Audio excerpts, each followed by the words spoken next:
Kan saya untuk bisa bahas ini. Halo, halo, halo.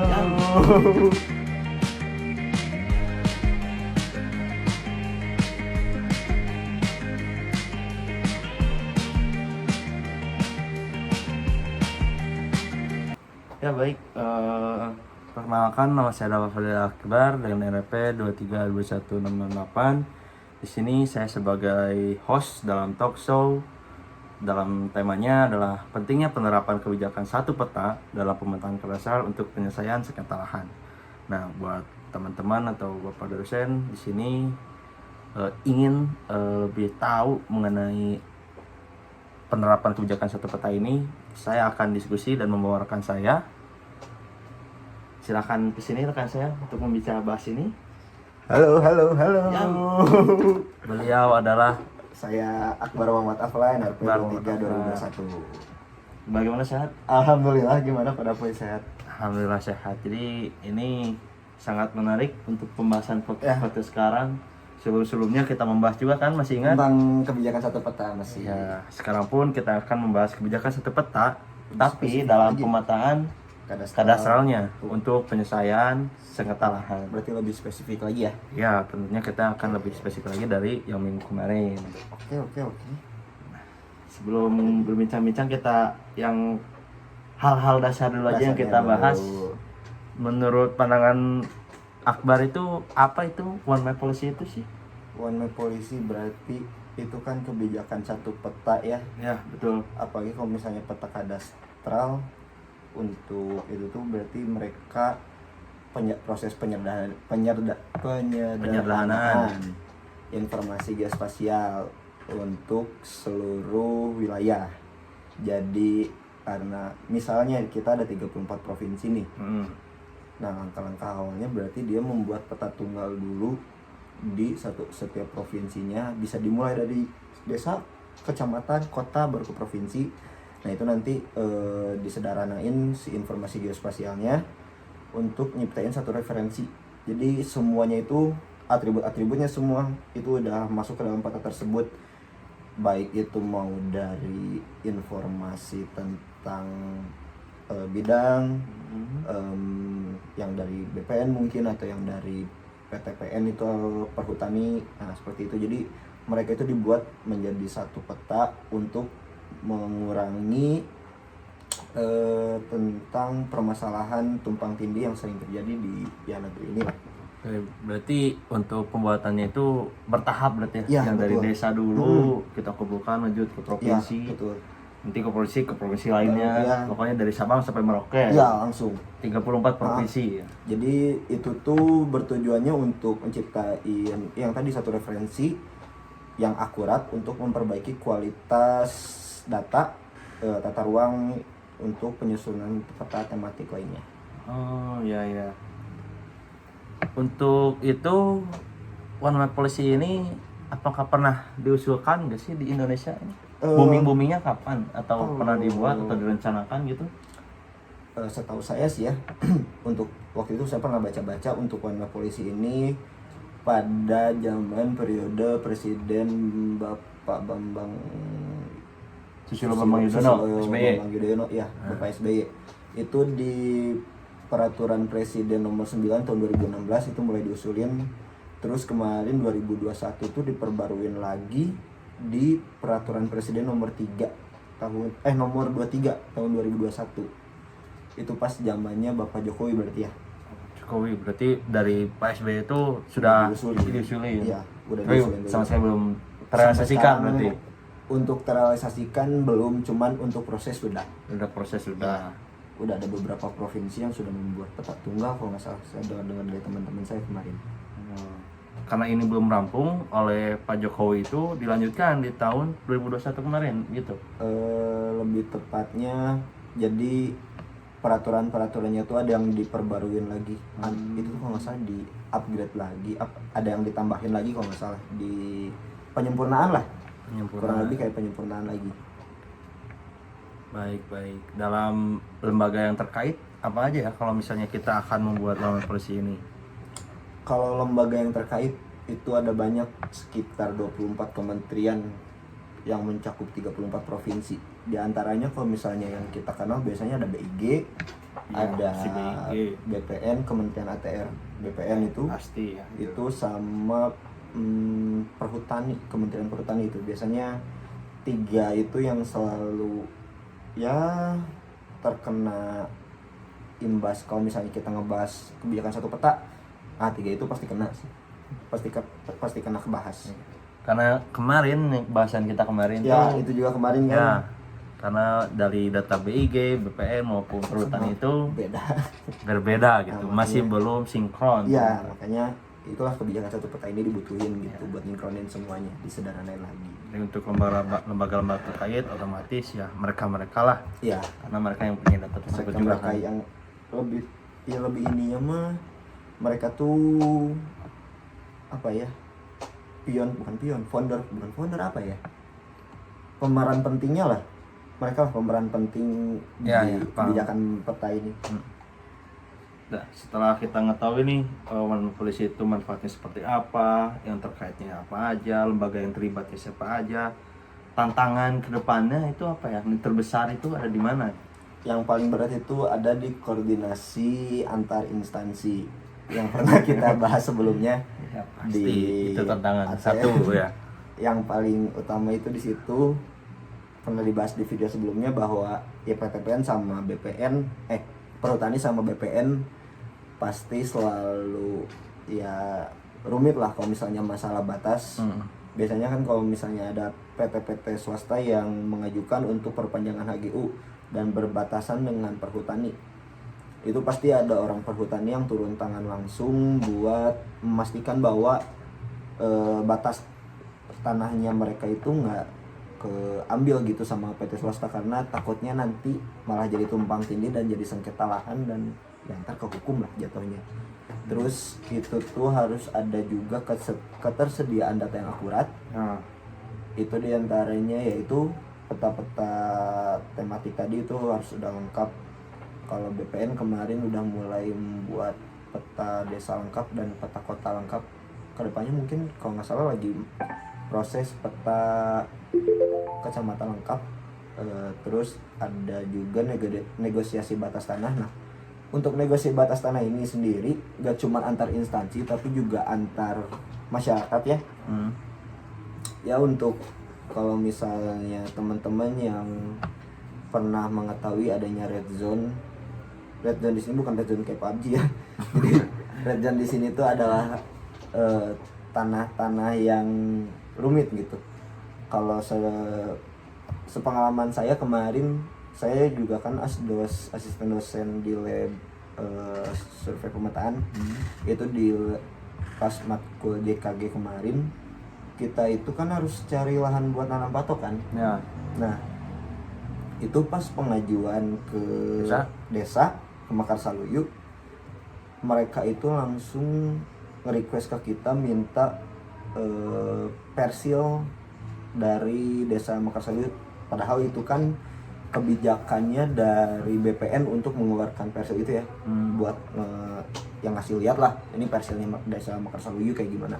Sedangkan dari kita nggak ada hak untuk ngeliatin persil itu. Nah, setelah saya telah lebih jauh, saya nanya-nanya ke warga sekitar, ternyata emang banyak sengketa lahan di situ.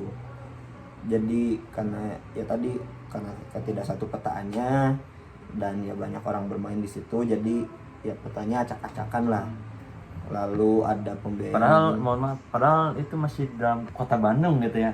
Kabupaten Ya maksudnya Bandung. lebih dekat lah Ya, misalnya. masih dekat-dekat sama Jangkauannya kota kita Bandung. masih dekat, apalagi nanti pelosok-pelosok. Nah, itu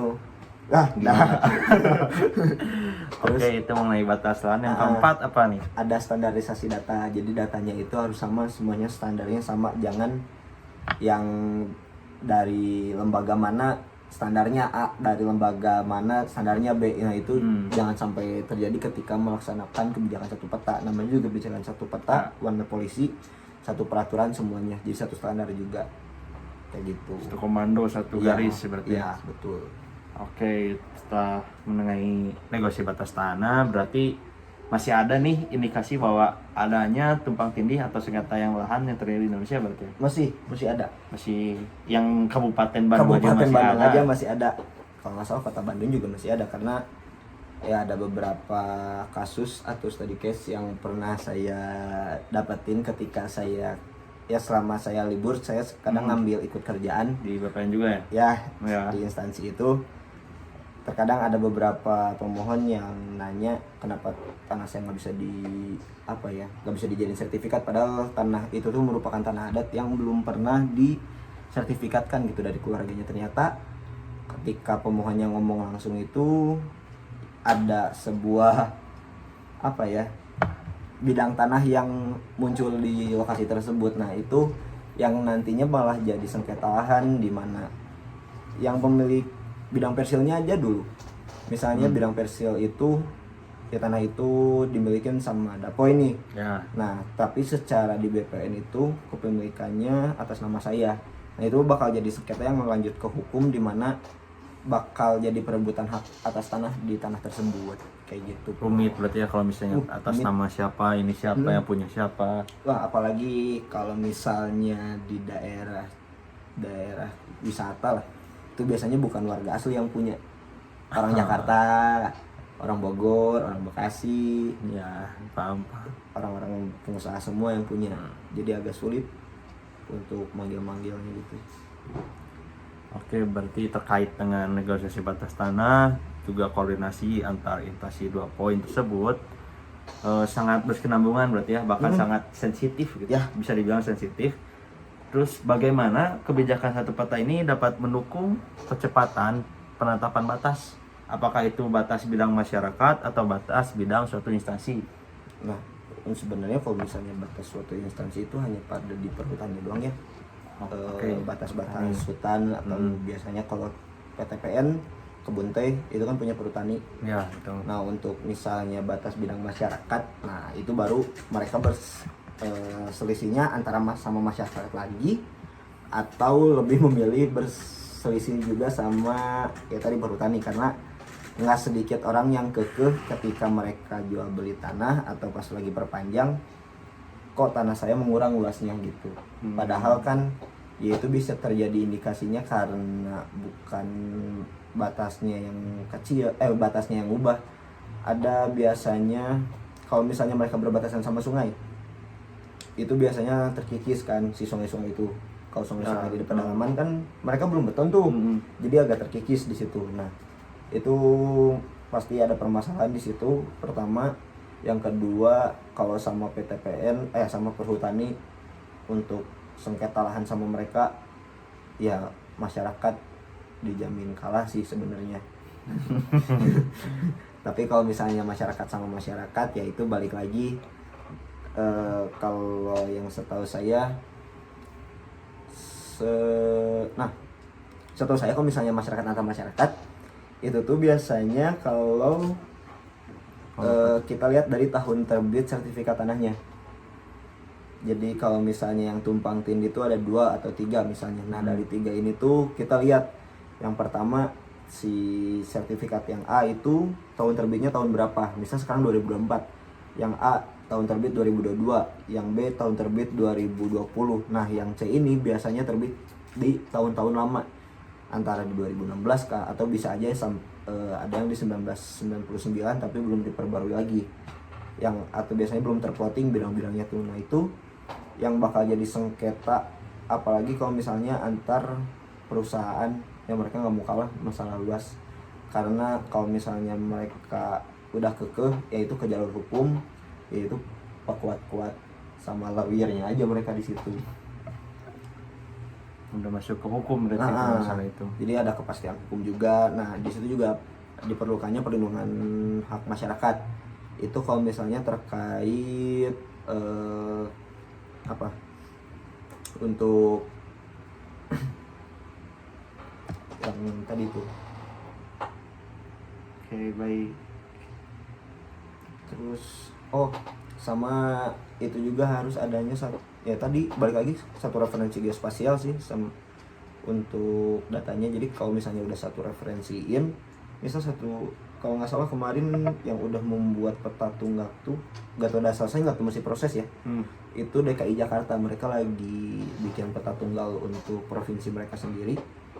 Nah itu nanti harus satu referensi geospasial sama integrasi data tematiknya itu ya harus sama gitu, sama dari antar instansi. Masyarakat tuh harus udah setuju dan itu tuh harus udah clear, udah nggak ada sengketa tanah di sana, udah nggak ada tumpang tindih tanah di sana gitu.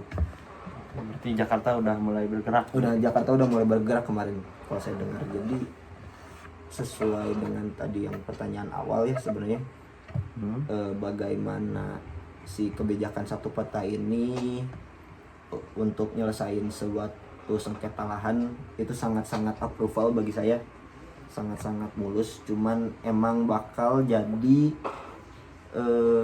bukan perdebatan apa ya, orang-orang banyak yang takut lah karena ya lahan-lahan uang mereka diambil gitu dengan adanya kebijakan ini.